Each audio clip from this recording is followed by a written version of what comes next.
Pues hay que hablar de una situación muy compleja la que está viviendo el Centro Democrático, que es el principal partido opositor en este momento en el país y que está viviendo este mal momento por cuenta, uno, de la condena en primera instancia del expresidente Álvaro Uribe Vélez, pues hay que decirlo, el mayor elector de este país, y también por el magnicidio de Miguel Uribe. En este momento pues se encuentra en cámara ardiente, era precandidato por el Centro Democrático, había dicho yo quiero ser candidato por este partido democrático y pues hoy lamentablemente no está. Y nos preguntamos qué va a pasar con la oposición, qué va a pasar con el Centro Democrático, qué va a pasar con la derecha que en este momento se encuentra en la oposición política del país. Por eso hemos invitado a Gustavo Duncan, él es profesor de Ciencia Política de la Universidad EAFIT. Profesor, bienvenido a Mañanas Blue 10:30. Muy buenos días, ya a mediodía, y muchas gracias por esta invitación. Y se lo pregunto de una vez, estamos viendo un momento difícil, como lo describía al principio de esta conversación del Centro Democrático. ¿Qué va a pasar en este momento con la derecha en Colombia? Sí, yo creo que el momento es difícil no solo con el Centro Democrático, sino que las circunstancias de polarización se han ido dando. Yo veo cada vez que las brechas son más grandes y buscar algún tipo de acercamiento por sectores moderados se hace muy difícil. Ni más ni menos que han asesinado a un precandidato del Centro Democrático. Luego Uribe fue enviado a prisión. Yo diría que en unas circunstancias que no son las más favorables para lograr algún tipo de concertación, pues el lenguaje que usó la juez, no tanto la argumentación sino el lenguaje, diría que no fue adecuado. Tampoco fue adecuado que pidieran 12 años, que era más que lo que había pedido la Fiscalía. Eso se puede sentir del otro lado como una revancha por la justicia. Además de eso, el presidente saca un trino bastante ambiguo sobre su relación con las Fuerzas Armadas de Venezuela. Tenemos que el principal sospechoso del asesinato de Miguel Uribe está en Venezuela y el presidente no dice ninguna palabra al respecto.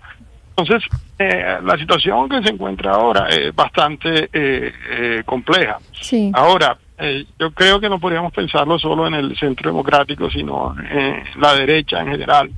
Uno podría dividirlo entre los sectores tradicionales y convencionales, es decir, la clase política profesional, Partido Conservador, Centro Democrático, Cambio Radical, que se reúne de centro a derecha, y una serie de políticos disruptivos que han ido surgiendo que, dado el rechazo que ha tenido la clase política profesional en las últimas elecciones, podrían tener más chance. Nosotros no podemos olvidar que en la elección de 2022 al final llegaron dos populistas a la segunda vuelta, y nuevas figuras disruptivas de derecha como Vicky Dávila o como Abelardo de las Priellas podrían tener un chance, en el sentido en que tienen más opción para posicionarse en la opinión y por sustracción de materia la derecha convencional tendría que ver cómo se inserta en esta campaña. O sea, usted ve, lo que le entiendo es que usted ve más posible que un outsider llegue a la presidencia en 2026, un outsider de derecha, y que ya los grupos institucionalizados, partidos democráticos como el Centro Democrático, institucionalizados de derecha, ¿se pegarían a ese outsider? Sí, lo que no encuentro todavía hoy es alguien, un líder que esté en la derecha, que logre esa capacidad de movilización de la opinión. Mientras que los otros dos que se han presentado han logrado tener más representación o han logrado más impacto. En gran parte se debe al gran desprestigio en que cayó la clase política, no solo de derecha, sino también de centro, y con el presidente Petro actual también la izquierda. Entonces, para estos outsiders puede haber muchas oportunidades, y la derecha convencional, pues en un momento dado, lo que le va a tocar hacer es ver cómo se pueden ellos arrimar a las condiciones. Pero esto todavía es política ficción, es decir, estamos hablando que en una fase de comienzo de la campaña. Incluso antes del asesinato, del atentado a Miguel Uribe, ya era notorio la falta de un líder claro en la derecha. Se hablaba de Gargalleras, pero al parecer está bastante enfermo y no pareciera que pudiera cumplir ese papel.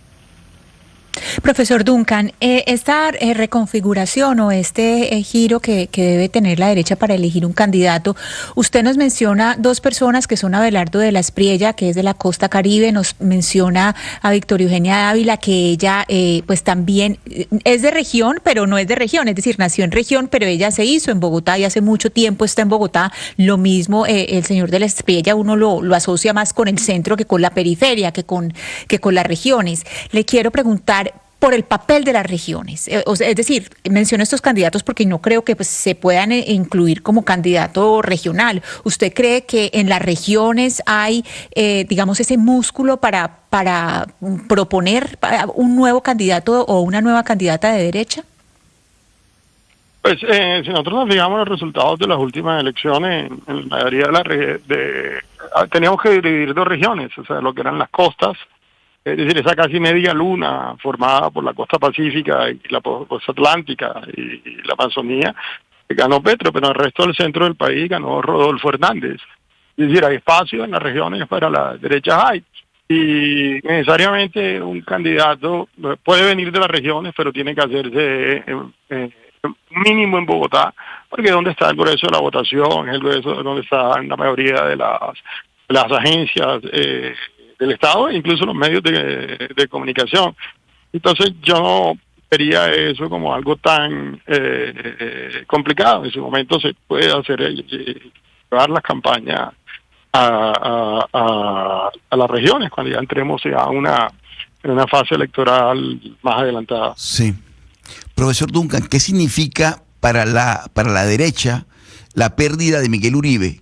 ¿Y qué significa para el Centro Democrático la pérdida de Miguel Uribe? Es decir, para el Centro Democrático significaba uno de sus principales líderes más jóvenes, es decir, digamos como de los jóvenes de proyección, era Miguel Uribe. Pero yo creo que más allá del potencial de él, de la carrera que pudiera hacer, es decir, el significado es que no se puede hacer política sin riesgo de que lo maten, que ese es el gran desastre, la gran tragedia que acaba de ocurrir con la muerte de Miguel Uribe, es que volvimos a tiempos que ya se suponía que se habían superado. Además, porque las causas de ese asesinato parecen tener motivos absurdos en que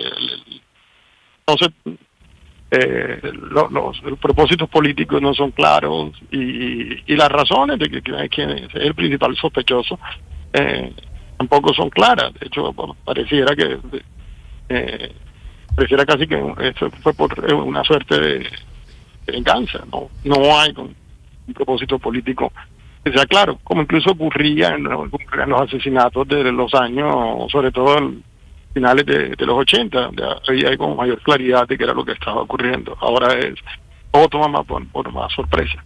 Sí, profesor Gustavo, varios ciudadanos se acercan y a uno como periodista le preguntan, bueno, ¿y qué va a pasar también de cara a la derecha que tiene tantos candidatos? Y lo que muchas personas dicen, digamos, esos que quieren apoyar a la derecha, es que lo que puede suceder es que la izquierda finalmente llegue unida, pero pues por todas las circunstancias que están viviendo en el sector de derecha, pues no suceda lo mismo, teniendo al expresidente Álvaro Uribe pues privado de la libertad, que es una voz importante de la oposición. ¿Cómo puede verse este panorama político? ¿Puede darse ese escenario que la izquierda logre organizarse, pero en toda esa explosión de candidatos de derecha, pues no pase lo mismo de ese lado?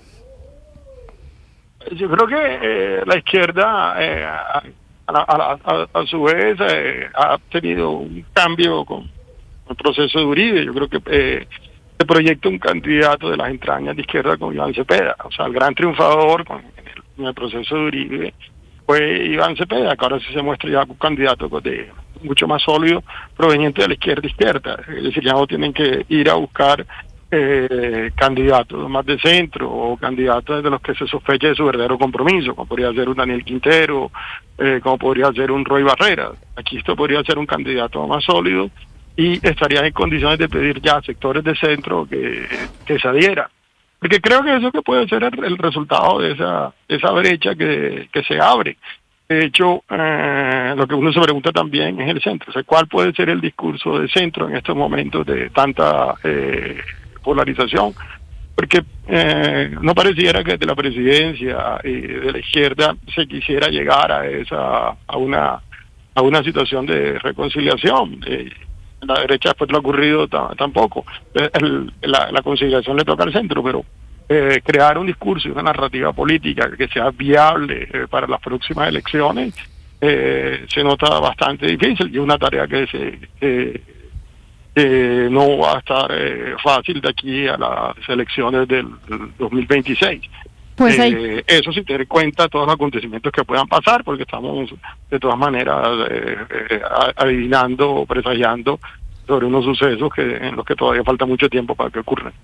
Pues hay camino para andar, pero hace rato estamos hablando ya de etapa electoral o preelectoral, que siempre estamos madrugándole un poquitico más aquí en Colombia, sino que con todos estos acontecimientos, pues las cosas tienden a reestructurarse. Gracias, profesor Duncan, por estar con nosotros. Feliz día para usted. No, muchas gracias a ustedes.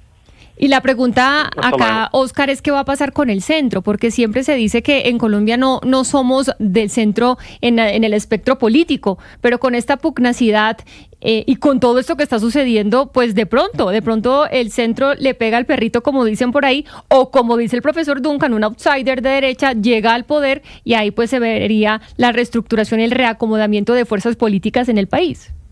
Pero ¿sabe qué pasa, Jennifer? Cuando se polariza tanto la campaña electoral, que por lo general la polarización de izquierda y derecha termina moliendo, perdóneme la expresión vulgar, termina moliendo al centro. Entonces esas candidaturas de centro que comienzan la campaña con mucha fuerza, que comienzan la campaña con mucho positivismo, durante la dinámica de la campaña de izquierda y derecha terminan afectando severamente al centro, que terminará siempre tomando alguna vía, la izquierda o la derecha.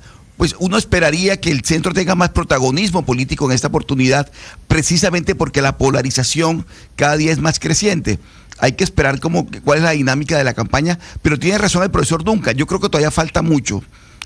Lo que pasa es que estos episodios de dolor, como el del magnicidio del doctor Miguel Uribe, nos ayudan nos contribuyen mucho más a ocuparnos del tema electoral. Pero yo creo que falta mucho, faltan las consultas internas de los partidos, falta que de alguna manera se depure esa lista de, no sé, ya yo perdí la cuenta, yo creo que son 70 y tantos. Digamos en 70 y pico, sí, por ahí. Sí, en 75. Falta que se depure mucho más esa lista. Además, Óscar, usted que habla tanto de las regiones, perdón, Sebastián, Óscar que habla tanto de las regiones, acuérdese que hay un grupo de centro, pues que son básicamente de centro de derecha, que está buscando, que son un grupo de exgobernadores y exalcaldes que están buscando tener un candidato y que ahí hay una presencia regional importante.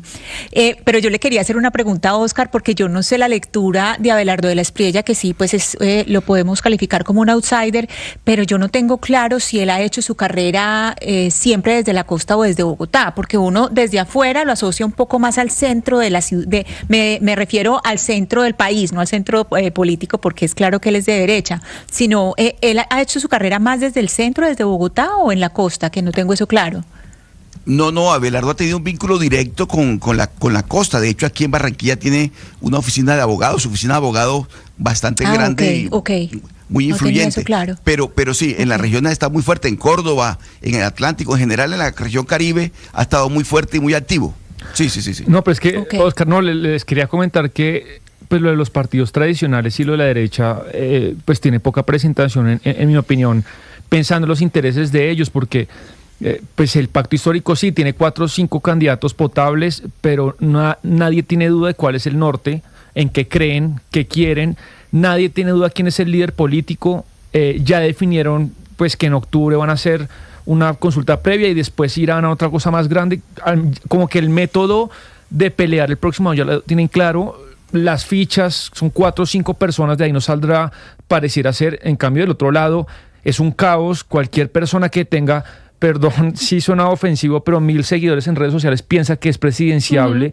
Y yo creo que un votante clásico de derecha, no digo fanático del Centro Democrático, pero que tiene claro que no quiere más petrismo, más gente del pacto histórico, dicen: Uribe en la cárcel, Miguel Uribe lo asesinaron y acá 40 personas pensando que son presidenciables. Entonces, pues por ahora se le ve más orden y más ruta al pacto histórico. Pues vamos a ver cómo le va a ambos lados del espectro político y también al centro, ¿no? Porque Oscar dice, en esta pugnacidad, con esta, digamos, opacidad que hay en ambas partes, de pronto el centro tiene opción. O yo me inclinaría por ahí, Sebastián, un outsider, yo creo que podría estar teniendo cierta ventaja frente al desorden de los partidos políticos tradicionales y llegar a la presidencia. Eso ya pasa en muchos países. Colombia todavía no ha tenido ese fenómeno de un don nadie que de 0 a 100. Pero estuvimos a esto con Rodolfo Hernández. Bueno, pero él es un político, pero bueno, fue alcalde de Bucaramanga y digamos que era alguien conocido. Digo, un tipo, no sé, un Milei o un Pedro... Pero un outsider no quiere decir que no sea conocido. Quiere decir que se sale de los límites, digamos, institucionales de los partidos políticos. Sí, puede pasar, pues Colombia está curada con eso, y ese fenómeno que ha pasado en muchos países, pues puede pasar acá. Bueno, de todas maneras falta mucho camino por caminar, por andar, pero nos parecía importante frente a esta, digamos, difícil momento que está viviendo el Centro Democrático, pues que es uno de los principales partidos de la oposición en Colombia,